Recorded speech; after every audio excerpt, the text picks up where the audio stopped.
Bonjour! Dans ce nouveau tuto, je vais vous apprendre comment réaliser ces jolies petites chaussures unisexes. Donc ça peut aller très bien à une fille comme à un garçon. Il suffit de changer les couleurs. Moi j'ai fait fuchsia, gris, noir et blanc. Donc ça sera pour une petite fille. Ensuite, il vous faudra un crochet numéro 4 pour faire les cordons, un crochet 1,5 pour la taille bien sûr naissance 1,5 avec de la laine de 3,5 4 pour que les chaussures restent bien compactes. Ensuite des marqueurs, donc moi j'ai utilisé 2 petits morceaux de laine et des ciseaux. On va commencer la petite chaussure donc par monter 17 mailles, une chaînette de 17 mailles. Donc 1, 2, 3, 4, 5, 6, 7, 8, 9, 10, 11, 12, 13, 14, 15, 16, 17. La première, vous allez la serrer un petit peu. Voilà. Et ensuite, on va travailler en bride. Donc, on fait un jeté et on compte. Une maille, 2 mailles, on pique dans la troisième. Et on fait notre première bride. Vous allez faire des brides dans toutes les mailles de votre chaînette jusqu'à arriver ici, à la dernière. Donc j'ai fini.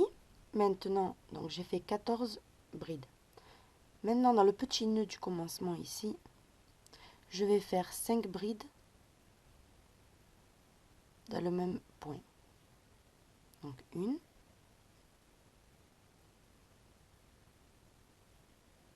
2, 3,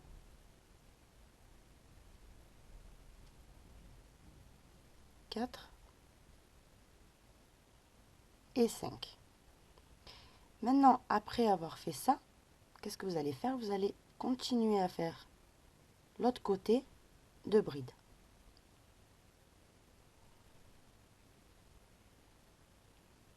Dans chaque maille, une bride.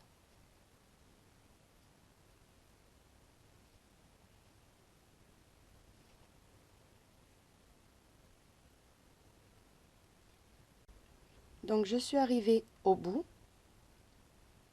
Maintenant, ce qu'on va faire, c'est dans la dernière maille, 4 brides.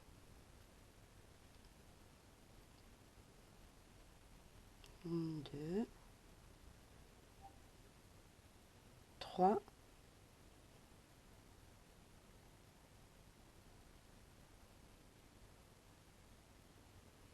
et 4. Et on ferme avec une maille coulée à la première bride.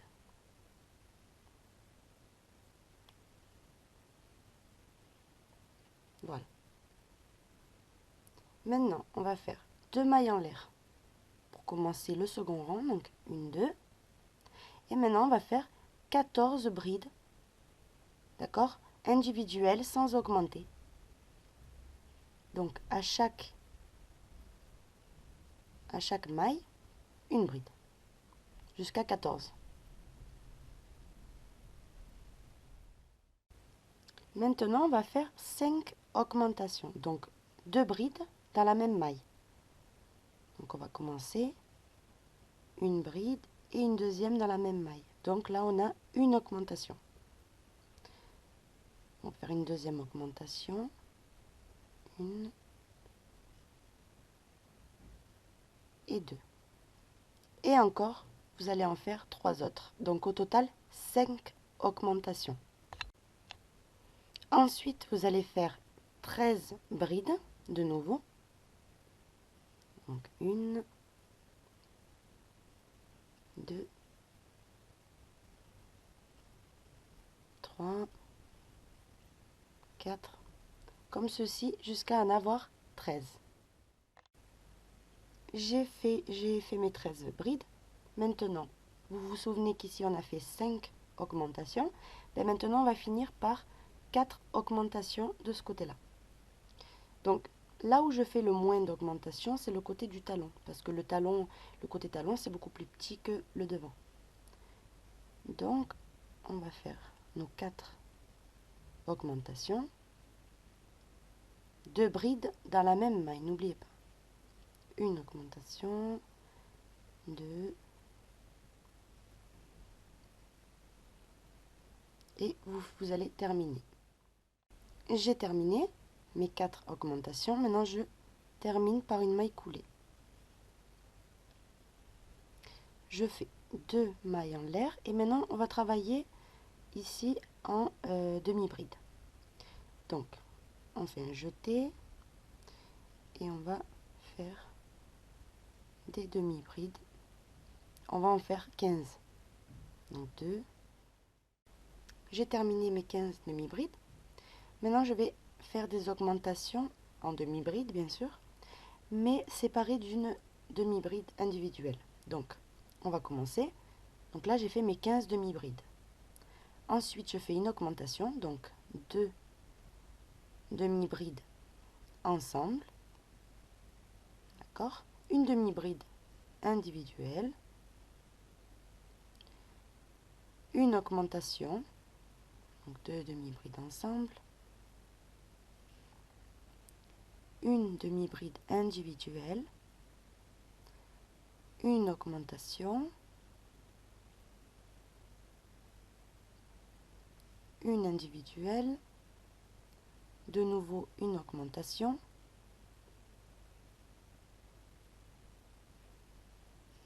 Donc je vais compter, il en faut 5. 5 augmentations en tout. Donc 1, 2, 3, 4.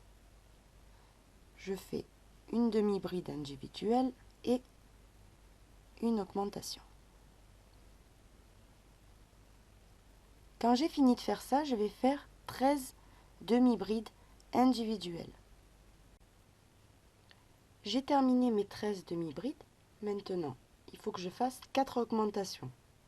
Donc je vais faire une augmentation, une demi-bride individuelle, une augmentation, une demi-bride individuelle, etc. jusqu'à en avoir 4. Donc, je commence par une augmentation, 2 demi-brides dans la même maille. Donc 2 dans la même maille. J'ai fait mon augmentation. Maintenant, je vais faire une demi-bride individuelle. Dans la maille suivante, je fais 2 demi-brides ensemble. J'ai fait ma seconde augmentation. Une demi-bride individuelle, ainsi de suite, en terminant par une augmentation. Au total, 4. J'ai terminé. Je unis par une maille coulée. Je fais 2 mailles en l'air. Et je vais faire tout le tour sans faire des augmentations avec des brides individuelles. Donc je vais travailler en bride. 1, 2, voilà. Donc je vais faire tout le tour de ma semelle avec des brides. J'ai terminé mes 4 augmentations, donc maintenant je ferme par une maille coulée. Je coupe mon fil, je fais une maille en l'air et je tire. Donc ce qu'on va commencer à faire maintenant, c'est cette partie-là qui monte. Donc le derrière de la basket. Donc à partir de là, comment on va calculer? Donc on va plier en deux notre semelle. Donc là c'est la chaînette de commencement. On le plie en deux.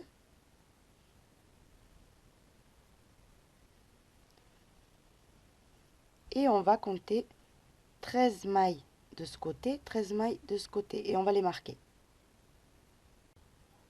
Donc, j'ai marqué mes 13 mailles de chaque côté.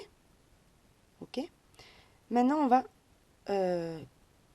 on va travailler dans cette partie-là. Donc là où on a fini tout à l'heure, repérez-vous avec le fil qu'on avait coupé. Ça, c'est la partie de derrière. Donc je vais prendre mon fil. Donc là, je continue à travailler dans la couleur blanche. J'ai choisi comme ça.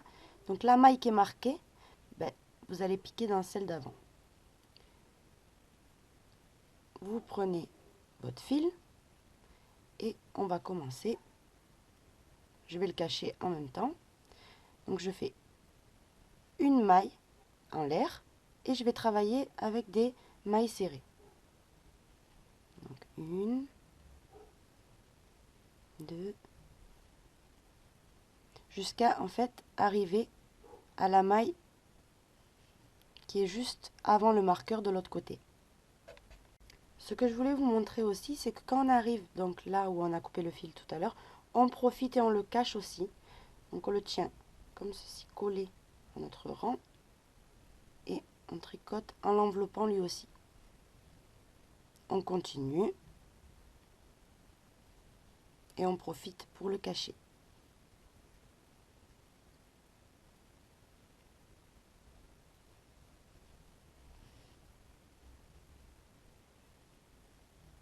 Voilà, donc j'ai terminé. Là, je suis arrivée à la maille juste avant du marqueur. Je retourne mon travail. Je fais une maille en l'air. Et là, je saute. Je devrais crocheter dans celle-là. Je vais crocheter dans la deuxième. Donc, en fait, en maille serrée toujours. Hein. Donc, en fait, de cette façon, ça va commencer à être en pente ici. Donc, je vais vous montrer dans la chaussure terminée. En fait, ici, vous voyez, c'est en pente. C'est ce qu'on va obtenir en sautant la première maille. Donc, on continue. Vous allez terminer votre rang de cette façon.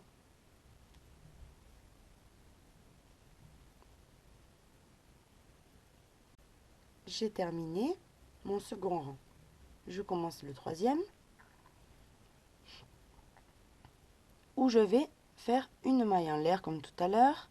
Je saute la première maille, je pique dans la seconde. Et le reste du rang, normalement, maille serrée individuelle. Donc, vous allez continuer à faire ça au commencement. Au total, il vous faut 7 rangs de mailles serrées. Là, on a commencé le troisième. En total, il faut qu'il y en ait 7. J'ai terminé mes 7 rangs de mailles serrées. Maintenant, je vais faire 7 mailles serrées ici. Donc, comment je fais? Je commence à faire la première maille serrée. Donc, exactement là où j'ai fait ma dernière maille serrée. Donc, je vais en refaire une dans la même maille. Donc, là, c'est ma première une. Et ensuite, je vais continuer jusqu'à en avoir 7. 2, 3, 4, 5, 6 et 7. Je vais enlever mon marqueur. Donc ça, c'est la première maille où il y a mon marqueur, la première maille du devant de ma chaussure. Ok? C'est ici. Donc, je l'enlève. Et ici, regardez, je devrais piquer ici, mais non, je vais piquer dans la seconde. Comme ça va bien faire la forme, comme ça, perpendiculaire. Ça va faire une très jolie forme à ma chaussure. Donc, au lieu de là, là. Et je vais faire ma maille serrée. De cette façon, en fait, ma chaussure va prendre une jolie forme. Vous allez voir, ça ne va pas faire une grosse chaussure ouverte ou arrondie ou quoi que ce soit. Ça va faire vraiment réaliste comme une vraie basket. Donc, vous allez continuer à faire des mailles serrées jusqu'à arriver à l'autre marqueur. Je suis arrivée à l'autre marqueur, donc je le retire. Et donc, la maille où il y avait le marqueur, je ne vais pas la faire. Je vais commencer directement à monter, comme pour l'autre côté. Donc, je vais faire ma première maille serrée et je vais en faire 7 comme ça. 1, 2, 3, 4, comme ça jusqu'à en avoir 7.